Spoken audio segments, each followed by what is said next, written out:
ಕೆಲವು ಸತಿ 1 ತಿಂಗಳು 2 ತಿಂಗಳು ಲೇಟ್ ಆಗ್ತದೆ. ಅದು ಲೇಟು ಕಾರಣಾಂತರದಿಂದ ಆಗ್ತಾ ಇದೆ. ಕಲೆಕ್ಷನ್ ಆಗಬೇಕು, ಕರೆಕ್ಟ್ ಆಗಿ ಹೋಗ್ತಕ್ಕಂಥದ್ದು ಒಂದು ಬಿಟ್ರೆ, ಸರ್ಕಾರಿ ಶಾಲೆಯಲ್ಲಿ ನಾವು ಓದಬೇಕು ಅನ್ನೋದು ಸಾಮಾನ್ಯ ಮಕ್ಕಳಲ್ಲೂ ಕೂಡ ಅದು ಬರಬೇಕು. ಯಾಕಂದ್ರೆ ಈ ದೇಶದ ಪ್ರಜೆಗಳವರು. ಶಿಕ್ಷಕರನ್ನು ಕೂಡ ಹಿಂದಿನ ಸರ್ಕಾರದವರು 3.5 ವರ್ಷದೊಳಗೆ ಸುಮಾರು 4,650 ಟೀಚರ್ಸ್ ಮಾತ್ರ ರಿಕ್ರೂಟ್ಮೆಂಟ್ ಮಾಡಿದ್ರು. ಟೀಚರ್ಸೇ ಇಲ್ಲಾಂದ್ರೆ ಕಷ್ಟ ಆಗ್ಬಿಡುತ್ತೆ. ಒಂದೇ ಸತಿ ನಾನು ಮಾಡೋದಕ್ಕೂ ಹೊರೆ ಜಾಸ್ತಿ ಆಗ್ತದೆ. ನಾವು ಬಂದ್ಮೇಲೆ 13,500 ಟೋಟಲ್ ಇತ್ತು. 10 ತಿಂಗಳು 10.5 ತಿಂಗಳೊಳಗೆ 13,500 ಟೀಚರ್ಸ್ನ ತಗೊಂಡು, ಯಾಕೆಂದ್ರೆ ಒಂದು ಕಡೆಗೆ ಟ್ರಾನ್ಸ್ಫರ್ಸ್ ಬೇರೆ ಮಾಡಿದ್ವಿ. ಈ ನಾರ್ತ್ ಕರ್ನಾಟಕದಿಂದ ಬೇರೆ ಕಡೆ ಹೋಗ್ಬಿಟ್ರು, ಅವಾಗ ಕಷ್ಟ ಆಯ್ತು. ಸಂಪೂರ್ಣವಾಗಿ ಆ ಟೀಚರ್ಸ್ನಲ್ಲೇ ಈ ಕಡೆ ಭಾಗಕ್ಕೆ ಕೊಡ್ತಕ್ಕಂಥದ್ದು ವ್ಯವಸ್ಥೆಯನ್ನ, ಈ ತರ ಬದಲಾವಣೆಯನ್ನ ಮಟ್ಟೆ ಕೊಡ್ತಕ್ಕಂಥದ್ದು. ಯಾಕಂದ್ರೆ ಅಜೀಂ ಪ್ರೇಮ್ಜಿ ಅವರು ಸುಮಾರು 1,591 ಕೋಟಿ ಟ್ಯಾಕ್ಸ್ ಹಣ ಅಲ್ಲ, ಅದು ನಿಮ್ಮ ಟ್ಯಾಕ್ಸ್ ಹಣ ಅಲ್ಲ, ಅವರ ಇಚ್ಛೆ ಮೇಲೆ ಪೌಷ್ಟಿಕತೆಗೆ ಇವತ್ತು ಒಬ್ಬ ವ್ಯಕ್ತಿ ಕೊಡ್ತಾನಂತ ಹೇಳಿದ್ರೆ ಅದು ನಮ್ಮ ಸರ್ಕಾರದ ಮೇಲೆ ವಿಶ್ವಾಸವನ್ನು ಇಟ್ಟು ಮತ್ತೆ ಬೇರೆ ಬೇರೆ ಕಾರ್ಯಕ್ರಮಗಳು ಕೂಡ ನಾವು ಮಾಡ್ತಾ ಇದೀವಿ. ಇನ್ಫ್ರಾಸ್ಟ್ರಕ್ಚರ್ ಇನ್ನೂ ತುಂಬಾ ಇಂಪ್ರೂವ್ ಆಗಬೇಕಿಲ್ಲ ಅಂತ ಹೇಳಿದ್ರೆ, ಆದ್ರೆ ಮುಂಚಿನಕ್ಕಿಂತ ಸ್ವಲ್ಪ ಬೆಟರ್ ಸ್ಮಾರ್ಟ್ ಕ್ಲಾಸಸ್ ಮಾಡ್ತಕ್ಕಂಥದ್ದು ಇದು ಕೂಡ ಸಾಕಷ್ಟು ನಾವು ಮಾಡ್ತಾ ಇದೀವಿ. ಈ ಸತಿಗೆ ಒಳ್ಳೆ ಅತಿ ಶಿಕ್ಷಕರನ್ನ, ಯಾಕೆಂದ್ರೆ ಅನಿವಾರ್ಯವಾಗಿ ನನ್ನ ಇಲಾಖೆನ ಯಾರು ಶಿಕ್ಷಕರಿಲ್ಲ ಈ ರೀತಿ ನಡಿಬೇಕು. ಅದು ಸ್ವಾಭಾವಿಕವಾಗಿ ಮುಂಚೆನೂ ಇದು ಶಾರ್ಟೇಜ್ ಇರೋದು ನಂದಲ್ಲ, ಹಿಂದೆ ಇರ್ತಕ್ಕಂಥ ವ್ಯವಸ್ಥೆಯಲ್ಲಿ ಬಂದ್ಬಿಟ್ಟಿದೆ. ಆದ್ರೆ ಈಗ ಮತ್ತೆ ಸುಮಾರು 16-17 ಸಾವಿರ ಟೀಚರ್ಸ್ ಅನುದಾನಿತ ಮತ್ತೆ ಸರ್ಕಾರಿ ಶಾಲೆಯಲ್ಲಿ ಆಗ್ಲೇ ನಮಗೆ ಗ್ರಾಂಟ್ ಕೂಡ ಆಗಿದೆ. ಕಲಬುರಗಿಯಲ್ಲಿ ಏನು ಕ್ಯಾಬಿನೆಟ್ ಮೀಟಿಂಗ್ ಆಯ್ತು, ಆ ಸಂದರ್ಭದಲ್ಲೂ ಕೂಡ ನಮಗೆ ಕಲ್ಯಾಣ ಕರ್ನಾಟಕ ಭಾಗಕ್ಕೆ ಸಪರೇಟು ಮತ್ತೆ ಇಡೀ ರಾಜ್ಯಕ್ಕೆ ಸಪರೇಟು ಮತ್ತು ಅನುದಾನಿತ ಶಾಲೆನೂ ಕೂಡ 2020ವರೆಗೂ ಟೀಚರ್ಸ್ನ ತಗೊಳ್ತಕ್ಕಂಥದ್ದು ವ್ಯವಸ್ಥೆಯನ್ನು ಇವತ್ತು ನನಗೆ ಅನುಕೂಲ ಮಾಡಿಕೊಟ್ಟಿದ್ದಾರೆ. ಶಿಕ್ಷಣಕ್ಕೆ ಹೆಚ್ಚು ಒತ್ತನ್ನು ಕೊಡ್ತಕ್ಕಂಥದ್ದು. ಈ ಸತಿ ಗ್ರೇಸ್ ಮಾರ್ಕ್ಸ್ ಬಿಟ್ಟು ನೀವು ಇದು ನೋಡಿದಾಗ ಸುಮಾರು 8.5% ಮುಂಚಿನಕ್ಕಿಂತ ಗ್ರೋತ್ ಆಗಿದೆ. ಅಬೌಟ್ 63% ಅಲ್ಲಿಗೆ ನಿಂತಿದೆ.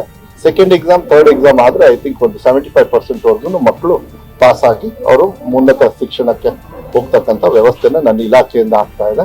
ಮತ್ತೆ ಗ್ಯಾರಂಟಿಗಳ ಬಗ್ಗೆ ನಾನು ಏನು ಹೆಚ್ಚು ಹೇಳೋದಕ್ಕೆ ಹೋಗೋದಿಲ್ಲ, ಒಂದೇ ಮಾತು ಹೇಳ್ತೀನಿ. ನಾನು ನಿಜವಾಗ್ಲೂ ಅದೃಷ್ಟ ಮಾಡಿದ್ದೀನಿ. ಯಾಕೆಂದ್ರೆ ಗ್ಯಾರಂಟಿಗಳ ಪ್ರಣಾಳಿಕೆ ಉಪಾಧ್ಯಕ್ಷನಾಗಿ, ಯಾಕೆಂದ್ರೆ ಮುಂಚೆ ನಾನು ಈ ಪ್ರಣಾಳಿಕೆ ತಯಾರಿ ಆಗಬೇಕಾದ್ರೆ ಮಾನ್ಯ ಪರಮೇಶ್ವರ್ ಅವರು ಅಧ್ಯಕ್ಷರಾಗಿದ್ರು. ನನ್ನನ್ನ ಪಕ್ಷ ಅವಕಾಶ ಕೊಡ್ತು, ಎಲ್ಲರ ಹಿರಿಯರ ಒಂದು ಸಹಕಾರದಿಂದ ಅದಕ್ಕೆ ಉಪಾಧ್ಯಕ್ಷ ಆಗಿ ನಾನು ಕೆಲಸ ಮಾಡಿದ್ದೆ. ಬಹಳ ಸಂತೋಷ ಆಗ್ತದೆ. ಇವತ್ತು ಸಾಮಾನ್ಯ ಜನರಿಗೂ ಕೂಡ ಮಾತು ಕೊಟ್ಟಂಗೆ ಅವರಿಗೆ ಹಣದ ವ್ಯವಸ್ಥೆ ಕೆಲವು ಸತಿ 1 ತಿಂಗಳು 2 ತಿಂಗಳು ಲೇಟ್ ಆಗ್ತದೆ. ಅದು ಲೇಟು ಕಾರಣಾಂತರದಿಂದ ಆಗ್ತಾ ಇದೆ. ಕಲೆಕ್ಷನ್ ಆಗಬೇಕು, ಕರೆಕ್ಟ್ ಆಗಿ ಹೋಗ್ತಕ್ಕಂಥದ್ದು ಒಂದು ಬಿಟ್ರೆ, ಯಾವುದೇ ಇದರೊಳಗೆ ಸ್ಟಾಪ್ ಆಗದೆ ಇರ್ತಕ್ಕಂಥ ರೀತಿಯಲ್ಲಿ ನೇರವಾಗಿ ಯಾರಿಗೂ ಕಮಿಷನ್ ಇಲ್ಲದೆ ಇರ್ತಕ್ಕಂಥ ರೀತಿಯಲ್ಲಿ ಸಾಕಷ್ಟು ಸಾವಿರಾರು ಕೋಟಿಯನ್ನ ಇವತ್ತು ಸಾರ್ವಜನಿಕರಿಗೆ ಸಹಕಾರ ಆಗ್ತಕ್ಕಂಥದ್ದು ವ್ಯವಸ್ಥೆನೂ ಕೂಡ ಆಗೋದು ಬಹಳ ಖುಷಿ ತಂದಿದೆ ಅಂತಕ್ಕಂಥದ್ದನ್ನ ಈ ಸಂದರ್ಭದಲ್ಲಿ ನಾನು ಹೇಳಲಿಕ್ಕೆ ಇಷ್ಟಪಡ್ತೀನಿ. ಮತ್ತೆ ಇನ್ನು ಈ ಎಕ್ಸಾಮ್ ಎಲ್ಲ ಸಿಕ್ಕಾಪಟ್ಟೆ ಸ್ಟ್ರಿಕ್ಟ್ ಮಾಡ್ಬಿಟ್ಟೆ. ಈ ಸತಿ ಟೀಚರ್ಸ್ ಚೆನ್ನಾಗಿ ಹೇಳ್ಕೊಟ್ಟಿದ್ದಾರೆ, ಅವ್ರಿಗೆಲ್ಲ ಗೊತ್ತಾಗಿದೆ ಕಾಪಿ ಹೊಡಿಯಂಗಿಲ್ಲ ಅಂತ ಹೇಳಿ. ಅದಕ್ಕೆಲ್ಲ ಈಗ ಈ ಸತಿ 23 ಜನರು ಫಸ್ಟ್ ರೌಂಡ್ ಆಗಿ ರಿವ್ಯಾಲ್ಯೂಷನ್ ಮಾತಾಡ್ತೀನಿ. ನಾವು ಎಲ್ಲರೂ ಭೇಟಿ ಮಾಡ್ತೀನಿ, ಒಳಗಡೆ ಭೇಟಿ ಮಾಡ್ತೀನಿ. ಸುಮಾರು 47 ಮಕ್ಕಳು ಇವತ್ತು 625ಕ್ಕೆ 625 ತಗೊಂಡಿದ್ದಾರೆ. ಯಾವುದೇ ತರ ಕಾಪಿ ಹೊಡೆದಿಲ್ಲ, ಏನಿಲ್ಲ, ಸ್ವಂತ ಶಕ್ತಿ ಮೇಲೆ. ಅದಕ್ಕೆ ಬಹಳ ಸಂತೋಷ ಆಗುತ್ತೆ. ಅದರಲ್ಲಿ ಸುಮಾರು 12ರಿಂದ 13 ರ್ಯಾಂಕ್ ಇಡೀ ರಾಜ್ಯದಲ್ಲಿ ನಮ್ಮ ಪಾಟೀಲ್ ಬಿಳಿಗಿ ತಾಲೂಕಿಗೆ ಆಗಿರೋದ್ರಿಂದ ಆದರ್ಶ ಶಾಲೆ ಒಂದೊಳಗೆ 6 ಹುಡುಗರು ರ್ಯಾಂಕ್ ತಗೊಂಡಿದ್ದಾರೆ. ಆದರ್ಶ ಶಾಲೆ ಕೂಡ ನಮಗೆ ಬರ್ತದೆ. ಗವರ್ಮೆಂಟ್ ಎಲ್ಲ ಆದರ್ಶ ಶಾಲೆನ ಒಂದೇ ಒಂದು ಆರ್ಡರ್ ಅಲ್ಲಿ ಎಲ್ಲದಕ್ಕೂ PUC ಗ್ರಾಂಟ್ ಮಾಡ್ಬಿಟ್ಟೆ. ಯಾಕಂದ್ರೆ PUC ಶಾರ್ಟೇಜ್ ಇದೆ ನಮ್ಗೆ. ಯಾಕಂದ್ರೆ ಅದು ಎಲ್ಲ ಆದರ್ಶ ಶಾಲೆನೂ ಕೂಡ ಇವತ್ತು PUC. ಸೊ ಈಗ LKG UKG ಓಪನ್ ಮಾಡಿದೀವಿ. ದ್ವಿಭಾಷಾ ಇದನ್ನ ಬಜೆಟ್ ಅಲ್ಲೇ ಕೂಡ ಮಾಡಿದ್ವಿ. ಇದೆಲ್ಲ ಏನಂದ್ರೆ ಪ್ರೋಗ್ರೆಸಿವ್. ಅದಕ್ಕೆ ಸ್ವಲ್ಪ ಇನ್ಫ್ರಾಸ್ಟ್ರಕ್ಚರ್ ಬ್ಯಾಕಪ್ ಮಾಡಬೇಕು. ಅದನ್ನ ಯಾವುದೇ ತರದ ಕೊರತೆ ಇಲ್ಲ. ಮಾನ್ಯ ಮುಖ್ಯಮಂತ್ರಿಗಳು ಹಣದ ವ್ಯವಸ್ಥೆ ಸಖತ್ತ ಕೊಟ್ಟಿದ್ದಾರೆ.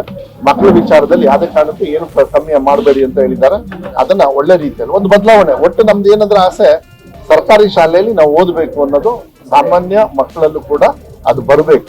ಯಾಕಂದ್ರೆ ಈ ದೇಶದ ಪ್ರಜೆಗಳವರು, ಅದು ಒಳ್ಳೆ ರೀತಿಯಲ್ಲಿ ನಾವು ಮಾಡ್ತೀವಿ ಅಂತ ವಿಶ್ವಾಸ ಇದೆ. ಆಮೇಲೆ ಈಗ ಡಿಜಿಟಲ್ ಎಲ್ಲ ಸ್ವಲ್ಪ ಸ್ಮಾರ್ಟ್ ಕ್ಲಾಸ್ ಇದೆಲ್ಲ ಈ ವರ್ಷನೂ ಕೂಡ ಕೆಲವು ಬದಲಾವಣೆ, ಇನ್ನೊಂದು 1 ತಿಂಗಳು 1.5 ತಿಂಗಳು ಒಳಗೆ ನಿಮಗೆ ಗೊತ್ತಾಗುತ್ತೆ. ಕೆಲವು ಬದಲಾವಣೆನ ಮಾಡ್ತಾ ಇದೀವಿ. ಫೇಶಿಯಲ್ ಅಟೆಂಡೆನ್ಸ್ ಮಾಡ್ತಾ ಇದೀವಿ. ಫೇಶಿಯಲ್ ಅಟೆಂಡೆನ್ಸ್ ಬಹಳ ಮುಖ್ಯ. ಯಾಕಂದ್ರೆ ಬೇರೆ ಸ್ಟೇಟ್ ಅಲ್ಲಿ ಮಾಡಿದ್ದಾರೆ, ನಾವಿನ್ನು ಅದೊಂದು ಇದರೊಳಗೆ ನಾವು ಹಿಂದೆ ಇದ್ವಿ. ಯಾಕೆ ಹಿಂದೆ ಅದೆಲ್ಲ ಪ್ರಪೋಸಲ್ ಇಂಥದ್ದು ಯಾಕೆ ಮಾಡಲಿಲ್ಲ ಗೊತ್ತಿಲ್ಲ.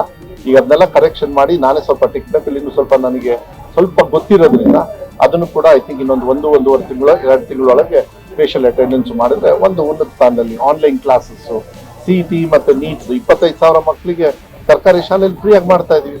ಅವರೆಲ್ಲ ಈಗ ಇಂಜಿನಿಯರಿಂಗು ಅದು ಇದಕ್ಕೆಲ್ಲ ಬರೆಯೋದಕ್ಕೆ ಈಸಿ ಆಗುತ್ತೆ. ನೀವು ಕಳಿಸ್ತಿರಲ್ಲ ಬೆಂಗಳೂರಿಗೆ ಮಕ್ಕಳನ್ನ ಎಂಥದ್ದು CET ಇದಕ್ಕೆಲ್ಲ ಅಲ್ಲಿ ಬೇಡ ಸರ್ಕಾರಿ ಶಾಲೆಯಲ್ಲೇ 25,000 ಮಕ್ಕಳಿಗೆ ಕೊಡ್ತದನ್ನ ನಾನೀಗ ರಿಕ್ವೆಸ್ಟ್ ಮಾಡಿದ್ದೀನಿ. ಯಾರ್ಯಾರು ಮಕ್ಕಳಿದ್ದಾರೆ ಎಲ್ಲರಿಗೂ ಕೊಡಿ, ಅದು ಅವರಿಗೆ ಇವರಿಗೆ ಬೇಡ ಅಂತೇಳಿ.